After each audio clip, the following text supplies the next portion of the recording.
안녕하십니까 구독자 여러분. 저는 오형태내과 원장 오형태입니다.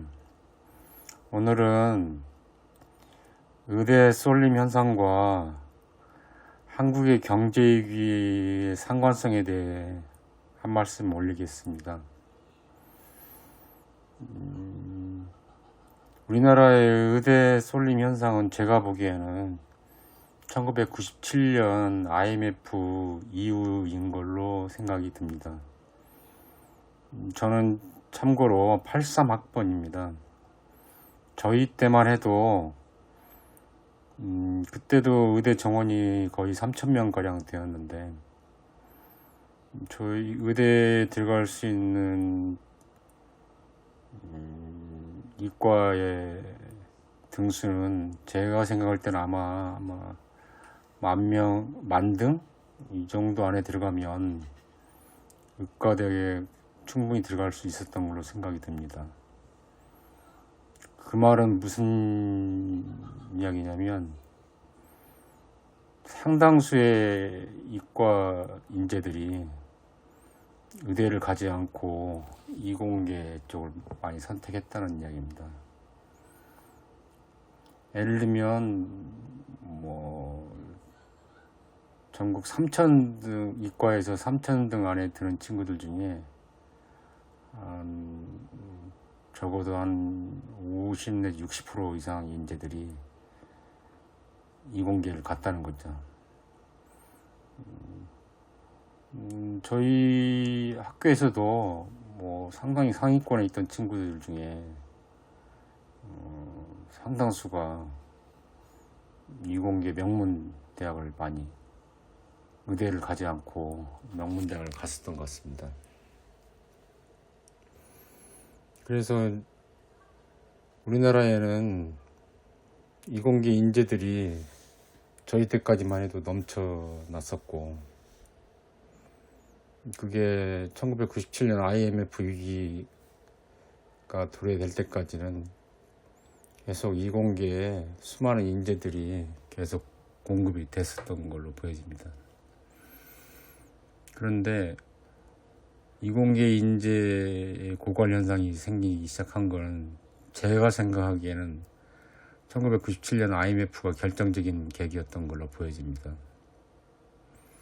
IMF 경제 위기로 인해 이공계에 촉망받던 인재들이 좋은 회사에서 많이 잘리고 일자리를 잃게 되기도 하고, 또 연구소에서 또 나가야 되고, 그렇게 되면서 아마 이분들이 많은 박탈감을 느끼지 않았을까 하는 생각이 듭니다. 내가 왜 그때 의대를 가지 않았을까? 의대를 갔으면 내가 이렇게 젊은 나이에 회사에서 정리가 되지 않았을 텐데 하는 생각이 당연히 들었을 거라고 생각이 듭니다. 그래서 이분들이 결국 자녀분들이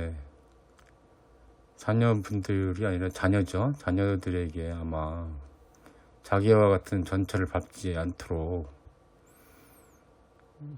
은연중에 의대를 가도록 종용을 하지 않았을까 하는 생각이 듭니다.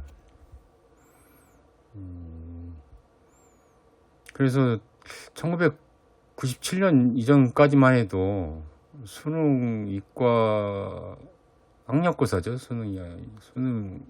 학력고사 수능 세대 중에 거의 수석하던 친구들을 보면은 거의 대개 서울대 물리학과나 전자공학과 이런 과를 중심으로 해서 수석들이 거의 그런 과들을 갔었고, 상당수 인재들이 그런 과를 선택했다고 합니다. 그런데 이게 2000년대 들어서면서부터 완전히 바뀌었습니다. 이런 추세가. 그래서 이과 전국 수석은 당연히 서울대 의대를 가는 게 뭐 이상하지 않을 정도로 됐었고, 오히려 서울대 의대를 가지 않으면 좀 이상한 취급을 받았던 것 같습니다. 그래서 그 2000년대 이후부터 그야말로 의대 정원이 3,000명인데 1등에서 뭐 심하게 말하면 3,000등까지는, 이과에서 3,000등까지는 전국 지역 지방대 의대까지 포함해서 의대를 선택을 한 것 같습니다. 나머지 친구들이 이제 서울대 이공계나 아니면 카이스트 같은 곳을 가게 됐던 것 같고요. 물론 뭐 모든 분들이 다 갔다는 건 아니지만 상당수 많은 부분들이 가지 않았을까 하는 생각이 듭니다. 그래서 심지어는 뭐 서울대 이공계나 카이스트하고 중복 합격이 됐을 때 다른 의대하고 대부분 학생들이 의대를 선택을 하였고, 그래서 의대를 가지 못한 친구들이 서울대 이공계나 카이스트를 선택할 수밖에 없는 상황이 됐던 것 같습니다.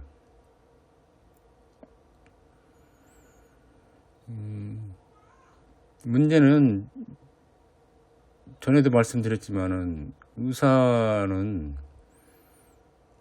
저희 나라 경제 발전에 사실상 전혀 도움이 되지 않습니다. 이분들이 무슨 새로운 혁신적인 기술을 개발한다든지 경제 발전에 도움이 될 만한 그런 일을 하시는 분이 아니고, 대부분 저처럼 개원가에서 가족 부양을 하기 위해서 개원을 한다든지 아니면 교수님으로 재직을 하거나 아니면 페이닥터로 근무를 하게 되지만, 정작 이분들이 하는 일들은 환자를 보고 연구를 하시는 분들이지 뭐 우리나라의 경제적인 부를 창출할 수 있는 그런 직군이 아닙니다. 의사라는 직업은. 사실 우리나라를 지금까지 먹여 살린 거는 기업이었고, 기업의 그 수많은 인재들이 유입이 돼서 삼성전자를 비롯해서 많은 좋은 기업들에 그런 인재들이 들어가서 뭐 반도체라든지 여러 가지 IT 분야에서 이분들이 능력을 충분히 발휘하면서 우리나라가 이렇게 급속도로 선진국이 되는데 크게 기여한 걸로 보여집니다. 그러나 2000년대 이후부터 제가 생각하기에는 이공계의 인재가 제대로 공급이 안 되고 있습니다. 지금 현재까지. 즉 1997년부터 2023년 올해까지 거의 26년간 인재들이 거의 유입이 안 되고 있습니다. 우리나라 경제계나 산업계.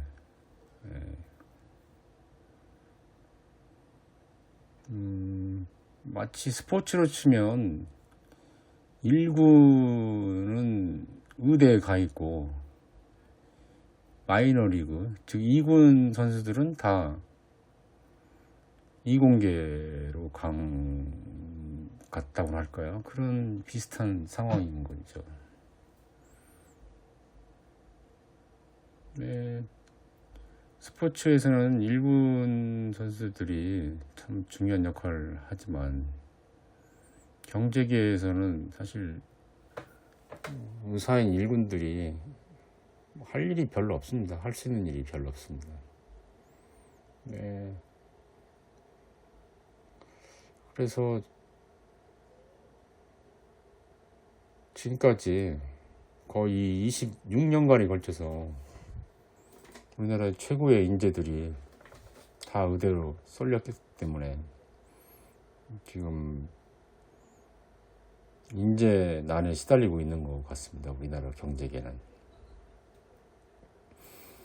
이와는 달리 중국의 칭화대라든지 인도의 IIT, 또 미국의 MIT나 뭐 칼텍, 이런 외국의 명문 대학들은 이공계를 중심으로 해서 인재 쏠림 현상이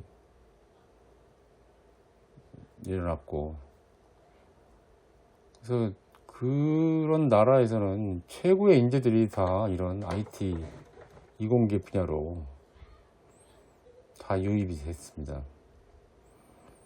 그러다 보니까 제가 볼 때는 한 26년간의, 최소 26년간의 갭이 발생한 걸로 보여집니다. 지금 그래서 우리나라 경제는 아주 위험한 상황에 놓여 있고, 지금 최고의 인재들을 지금 와서 투입을 한다고 해도 거의 격차가 26년 정도, 최소 26년이 낮다고 저는 보는 거죠. 그래서 앞으로 우리나라 경제는 아마 나락으로 떨어지지 않을까, 저는 그렇게 예측을 합니다. 결국 경제는 인재 싸움이거든요.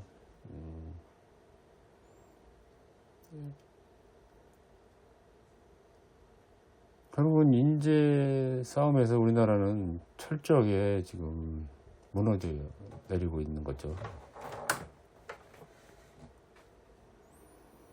지금 와서 뭐 인재를, 최고의 인재들을 이공계를 보낸다고 한들 잃어버린 26년, 뭐 잃어버린 30년이라고 하겠습니다. 30년을 과연 보충할 수 있겠습니까? 근데 그렇지만은 지금이라도 만약에 그런 우수한 인재들을 투입할 수 있다면 뭐 몇십 년이 걸리더라도 그런 나라들을 따라가거나 아니면 따라가서 이겨낼 수도 있을지도 모르겠습니다. 그렇지만 작금의 상황으로 봐서는 그럴 일은 거의 없을 걸로 보여집니다. 왜냐하면 지금 인재들이, 이공계 최고 인재들이 전혀 이공계에 갈 생각이 없기 때문입니다. 다 의대를 가고 싶어 합니다. 물론 의대를 가고 싶어 하는 이유는 뭐 여러 가지가 있겠죠. 높은 연봉이라든지 또 직업의 안정성 등등, 이런 것들이 타 직종에 비해서 월등하기 때문에 그쪽으로 쏠리는 건 당연하다고 봅니다. 그렇지만은 제가 볼 때는 정부의 책임이 아주 크다고 생각이 듭니다.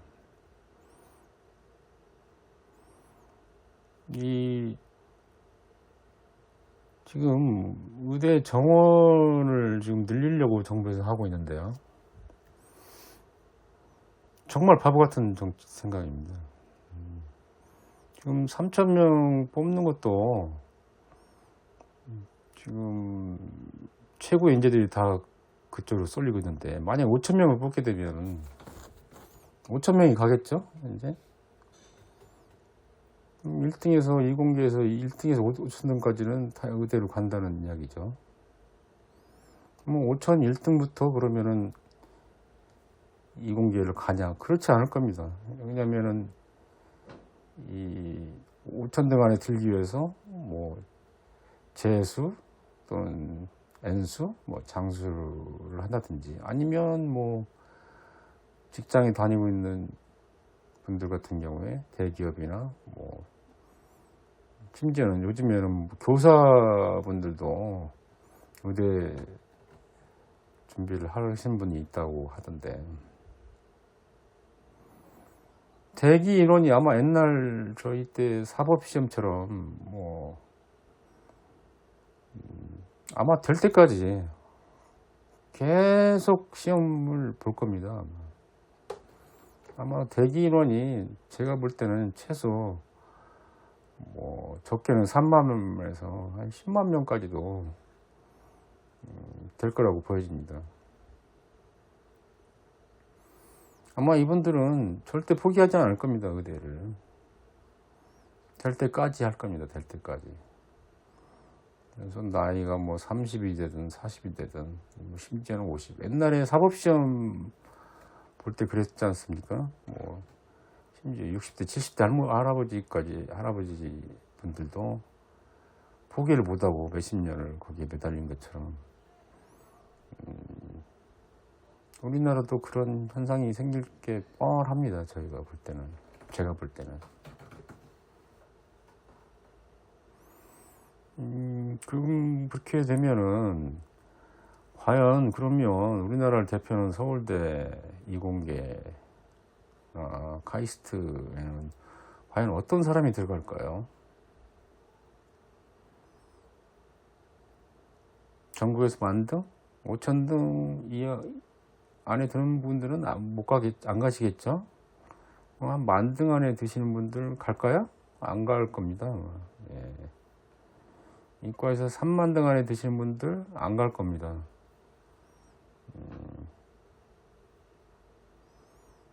예.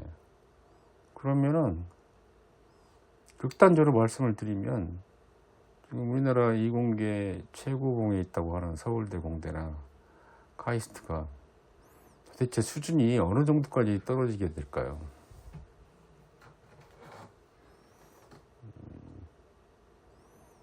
제가 지방대를 폄하하는 건 절대 아니고요.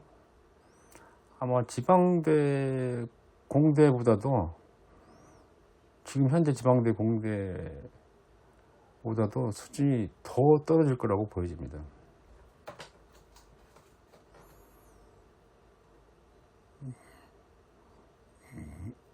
이거는 그렇게 간단한 문제가 아닙니다.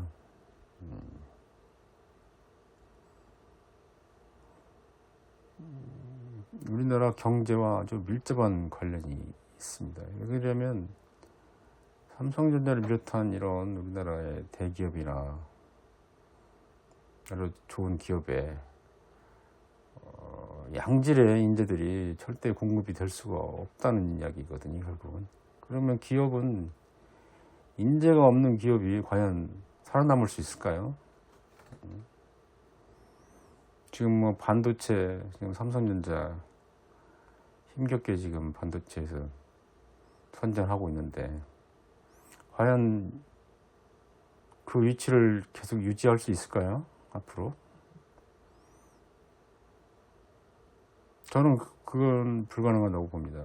왜냐하면 지금 중국의 칭화대나 인도의 IIT에 가는 친구들은 그야말로 15억 중에 최고의 천재들이 가는 곳이고 그런 친구들이 이공계에 투입이 되면 과연 우리나라에 지금 인구 5천만 밖에 안 되는 우리나라에서 최고의 인재들이 이공계를 간다고 해도 경쟁이 될까 말까 한 판인데, 아니 될까 말까가 아니라 사실은 경쟁이 안 됩니다. 네.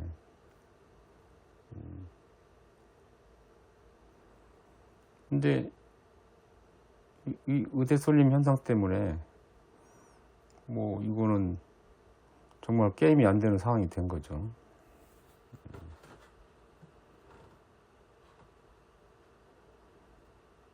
앞으로 뭐 기술 격차나 이런 건 앞으로 벌어질 게 뻔하고요. 제가 볼 땐 반도체도 아마 곧 따라잡히지 않을까 하는 생각이 듭니다.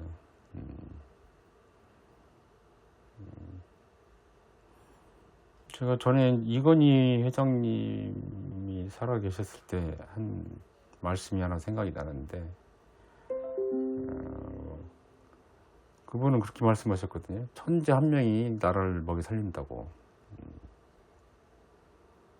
네, 이건희 회장님은 그렇게 말씀하시더라고요. 우리나라는 천재가 없다고 말씀하시더라고요.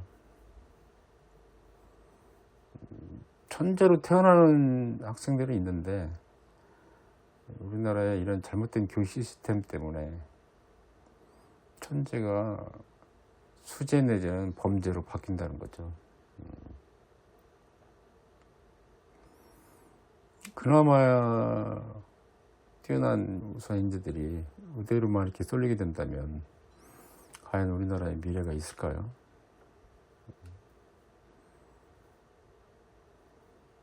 지금 윤석열 정권이 정말 착각하고 있는 거는 일단 의대 죽이기를 해서 의사들을 죽이는 건 너무 통쾌하죠. 또 시원하고 뭐 이겁니다. 뭐 너희들만 고생했냐? 우리도 고생 많이 했다. 근데 너희들은 왜 이렇게 돈을 많이 버냐? 우리는 이렇게 못 벌고. 배가 아픈 거죠. 그래서 너희들도 우리 수준으로 내려와야 돼. 단순히 그겁니다. 다른 이유는 없어요. 그렇게 해서 내려갈 수 있을 겁니다. 아마 내려갈 거라고 봅니다. 의사 수입도 내려갈 거라고 보여지고. 정말 놓치고 있는 거는 이공계 인재들을 뺏기고 있다는 겁니다. 제가 볼 때는.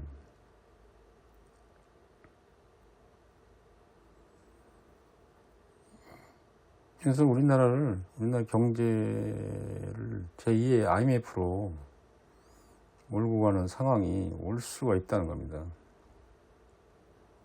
그래서 국민들은 그런 점을 한번 다시 좀 생각을 해보셔야 됩니다.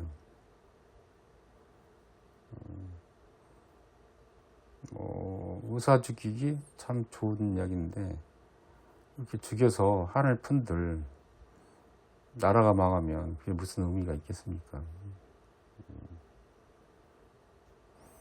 제가 볼 때는 의사 죽이기를 할 게 아니고 이공계 살리기를 해야 되거든요.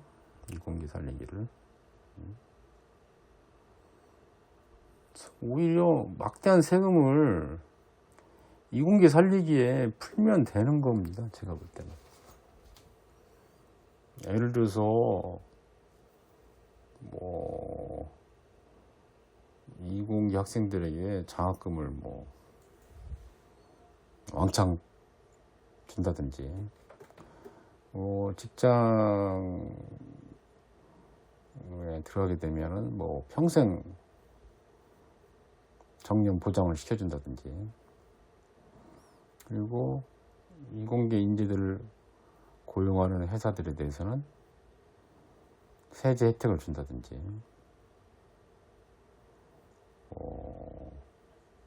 그리고 각 기업마다 실질적인 연구소를 만들어서 거기에 이공계 인재, 지금도 물론 연구소가 있는 걸로 알고 있습니다만은 정말 연구만 하는 그런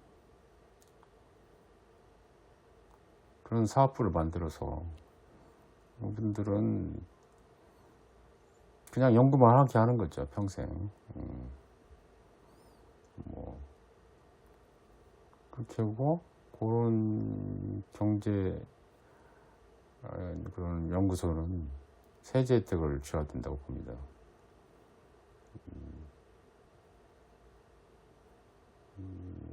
그리고 무엇보다도 이공계 인재들에 대한 고용 안정이 필요하고요.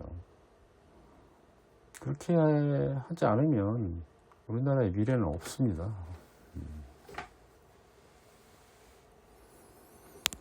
저는 요즘 의대 증원 이 사태에 대해서 정말 화가 나는 거는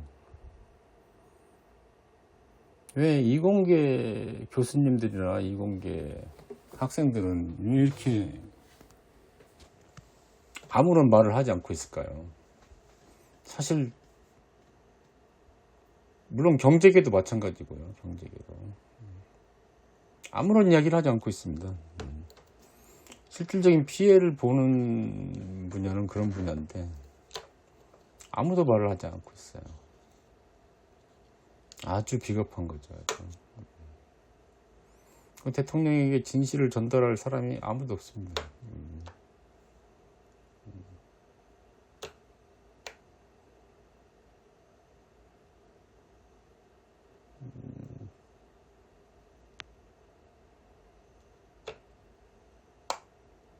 의대는 지금 사실 정원을 줄여야 됩니다. 정원이 지금 너무 많아요. 지금 실제로 그렇습니다. 실제로. 그 증거는 지금 현재 이렇게 전공의들이 이렇게 대거 이탈을 했는데도 종합병원이 잘 돌아가고 있다는 걸 보면은 그게 한 증거가 되지 않겠습니까? 어쨌든 병원이 돌아가고 있지 않습니까?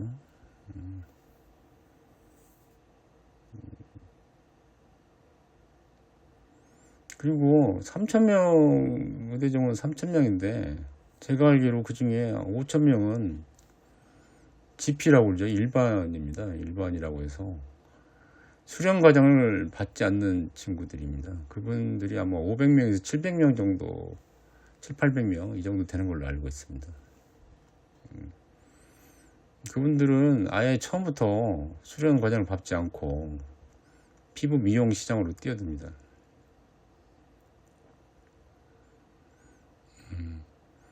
그분들은 수련을 받게 되면 결국 할 수 있는 과가 필수 의료과밖에 없기 때문에 필수 의료과를 하게 되면 우리나라에서 필수 의료과를 하게 되면 뭐 금지는커녕 의료사고 위기라든지 그다음에 혹사를 당한다든지 그래서 그렇다고 해서 수입이 많은 것도 아니고요. 그다음에 또 의료사고 요즘에 이제 의료사고 판결을 보면은 기가 좀 막힙니다. 저는 보통 10억은 기본입니다. 사고 나면은요. 네. 물론 억울하게 이렇게 사고를 당하신 분들은 정말 어떻게 위로의 말씀을 드려야 될지 모르겠지만, 그렇지만 의사가 어떤 환자를 죽이려고 아니면 다치게 하려고 그런 의도를 가지고 이러는 의사는 제가 알기로는 아무도 없습니다. 전혀 없습니다.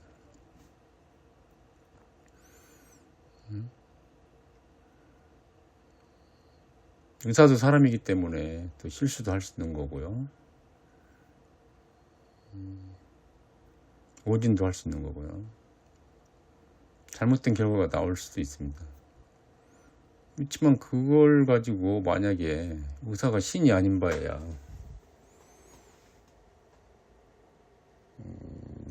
우리나라처럼 이렇게 구속을 하는 나라는 없습니다. 의료사고에 대해서. 그리고 이렇게 의료 배상을 10억 이런 식으로, 그렇다고 해서 그 의료 배상을 나라에서 해주는 것도 아니고요. 온전히 오롯이 개인이 그걸 다 감당을 해야 되는데, 구독자분들 같으면 그런 과의 의사를 하시겠습니까? 그러니까 성적이 이렇게 좋지 않은 친구들은 아예 처음부터 필수 의료과를 해봤자 비전도 없고, 나와서 잘못하면 의료사고 소송에 휘말릴 수도 있고 하기 때문에 아예 처음부터 피부 미용 시장으로 진입을 하는 거죠.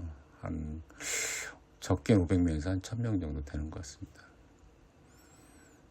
실질적으로 그러면 우리나라 의대 정원은 2000명이면 충분하다는 이야기거든요. 2000명이면 전문의 배출하는데.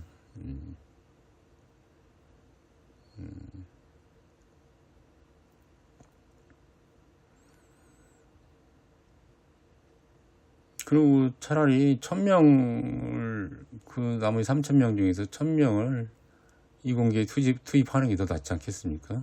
그분들이.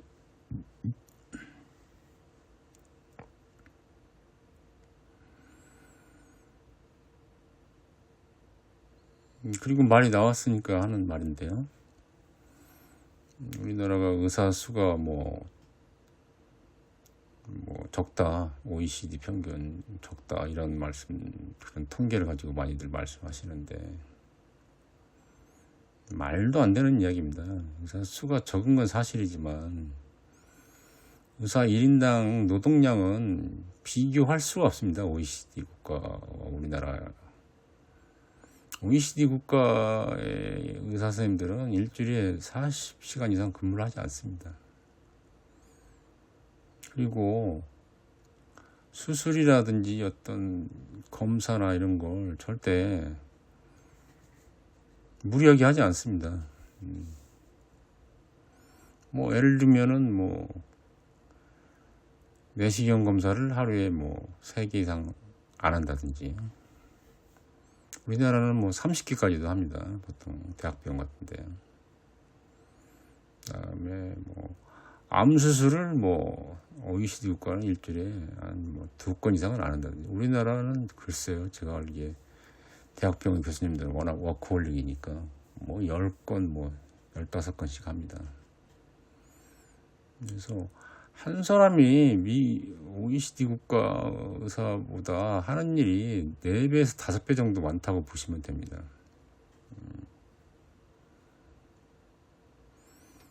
그러니까 사실상 의사가 남아 도는 겁니다. OECD 국가의 의사들은 환자를요, 글쎄, 그렇게 하루에 20명 이상 보는 거 생각을 못 합니다, 그 사람들은. 우리나라요? 20명 보면 망합니다. 병원이 망해요. 3분 진료? 어쩔 수 없는 거죠. 3분을 진료하나, 30분을 진료하나, 1시간을 진료하나, 수가는 똑같습니다, 우리나라는. OECD 국가의 대부분 의사들은 월급제입니다. 나라에서 월급을 주기 때문에. 마치 공산주의 시스템하고 비슷하죠. 사회주의 시스템이죠. 그래서 이분들은 일할 의욕이 없습니다. 쉽게 이야기해서. 어차피 환자를 적게 보나 많이 보나, 수술을 적게 하나 많이 보나 많이 하나, 어차피 정해진 월급이기 때문에 일을 안 하려고 하죠. 그래서 자꾸 폭탄 돌리기를 합니다. 자기가 안 보려고 상급 기관으로 자꾸 보내게 되고, 결국은 이제 많은 환자들이 대학병원에서 대기 상태에 기다리고 있는 거죠. 저 실제로 이거는 저희 누님 사례인데요. 저희 누님이 지금 미국이 아니고 캐나다에 이민 가 계신데요. 누님 친구가 자궁암에 걸렸다고 합니다. 자궁암에 걸렸는데 진단하는 데까지만 3개월이 걸렸고요. 참고로 OECD 국가들, 특히 사회주의 시스템을 선택하는 유럽이나 캐나다 같은 나라는 1차 진료기관에서 전문의를 만날 수가 없습니다. 미국도 마찬가지고요. 1차 진료기관에서는 가정의라든지 아니면 일반의를 만나게 됩니다. 절대 전문의를 만날 수가 없습니다. 저 같은 내과 전문의를 만날 수가 없죠. 그래서 1차 진료기관에서 진료를 하다가 해결이 안 되면 2차 진료기관에 1차 진료가 의뢰를 하는 거죠. 그러면 또 2차 진료기관에도 또 많은 환자분들이 적체가 되어 있습니다. 예를 들면 산부인과 쪽에 문제가 있다. 산부인과 진료를 받아야 되는데 언제 받을 줄 모르는 거죠. 그러면 그 진단 받기까지 과정이 예를 들면 2, 3개월 가량 걸릴 수가 있습니다. 그래서 산부인과 진단에서 자궁암이 발견이 됐습니다. 3개월 만에. 그런데 수술은 또 대학병원으로 또 전화를 합니다.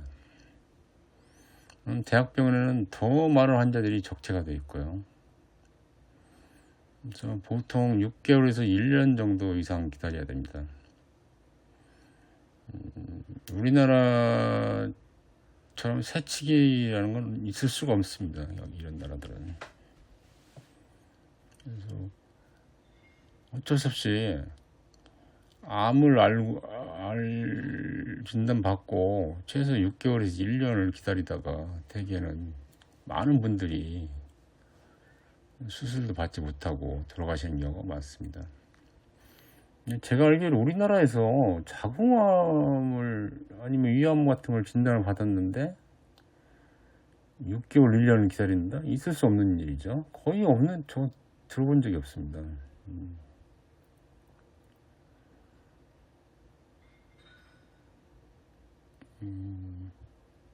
뭐 A라는 병원에 많이 대기 인원이 많으면 B라는 병원으로 가게 되고, 아니면 또 C라는 병원으로 가게 되고.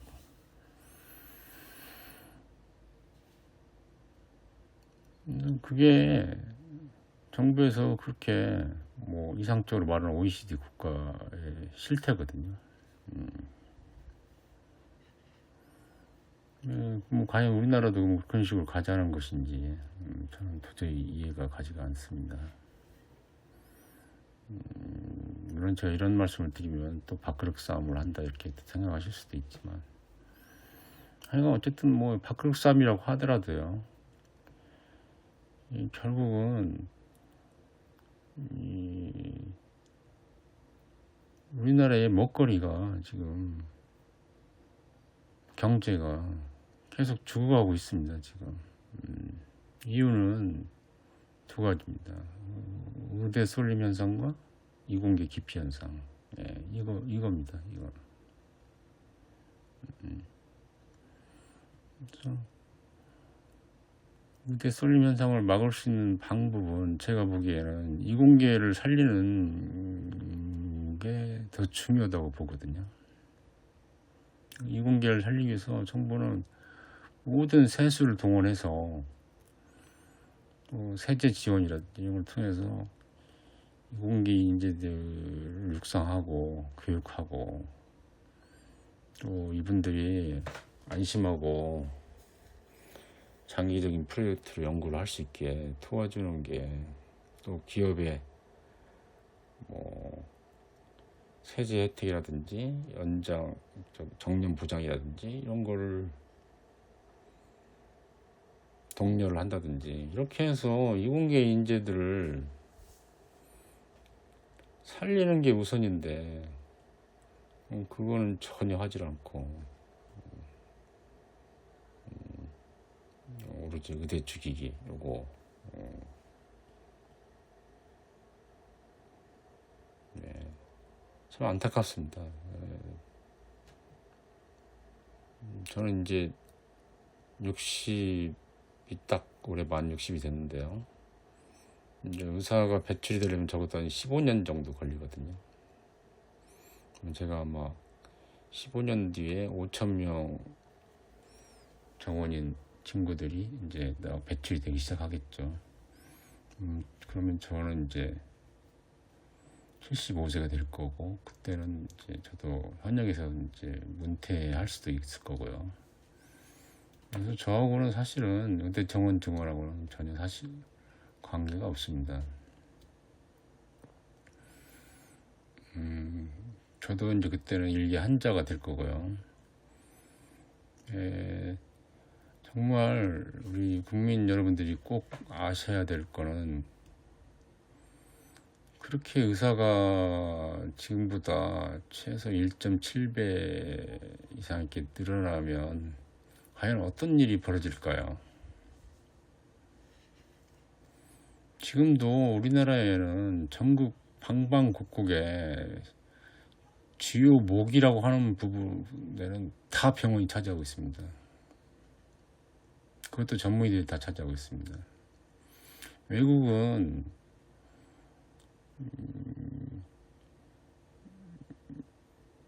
1차 의료기관에 전문의가 거의 없습니다. 거의 가정의나 일반의 선생님들이 전문 진료를 하거든요.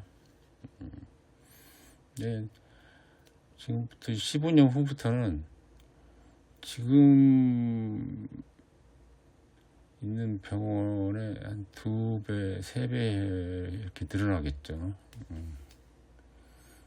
그러면은 이제 병원이 늘어나면은 좋을 것 같죠. 좋을 것 같습니다. 예.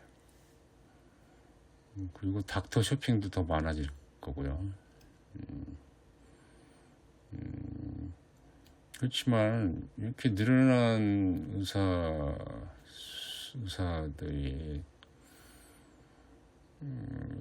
보험 청구를 하게 되면 지금보다 최소한 뭐 1.5배에서 2배 정도 청구량이 늘지 않겠습니까? 그러면은 지금 국민들이 내고 있는 의료보험료에 최소 1.5배에서 2배 이상을, 2배 이상을 내야 된다는 이야기인데, 과연 그런 마음의 준비가 돼 계시는지 묻고 싶습니다. 그런데 제 생각에는 2배 가지고 안 되고 아마 지금 내는 보험료에 서너 배는 더 내셔야 될 것 같습니다. 왜냐면요, 이제 새로 유입된 의사 선생님들이 아마 어마어마한 과잉 진료를 하게 될 겁니다. 뭐 이유는 간단합니다. 병원을 유지하기 위해서 어차피 제한된 환자를 가지고 주변 병원과 경쟁을 해야 되고, 그렇게 하기 위해서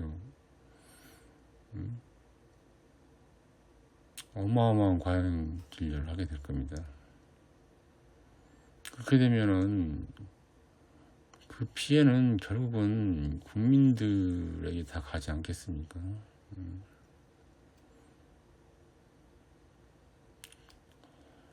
이렇게 고비용 과잉 진료 이런 시대로 가게 되면 결국 피해를 보는 거는 저는 국민들이라고 생각을 합니다.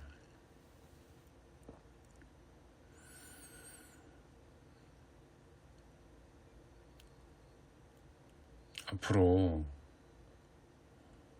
제 말이 맞는지 틀리는지는 이제 좀 시간이 지나 보면 알겠죠. 근데 아마 그러기 전에, 죄송한 말씀이지만 아마 우리나라 경제는 그러기 전에 폭망하지 않을까 생각이 듭니다. 왜? 이공계를 우대하지 않아서, 이공계를 버려서.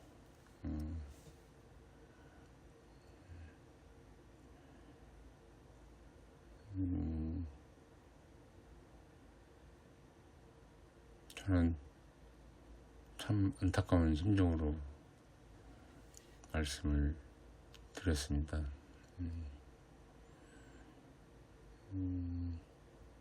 제발 우리나라가 다시 제2의 IMF로 가지 않기를 바랍니다. 장기간 재미없는 말씀 들어주신 구독자 여러분께 감사드리고요. 다음에 또 좋은 이야기거리로 다시 뵙겠습니다. 감사합니다.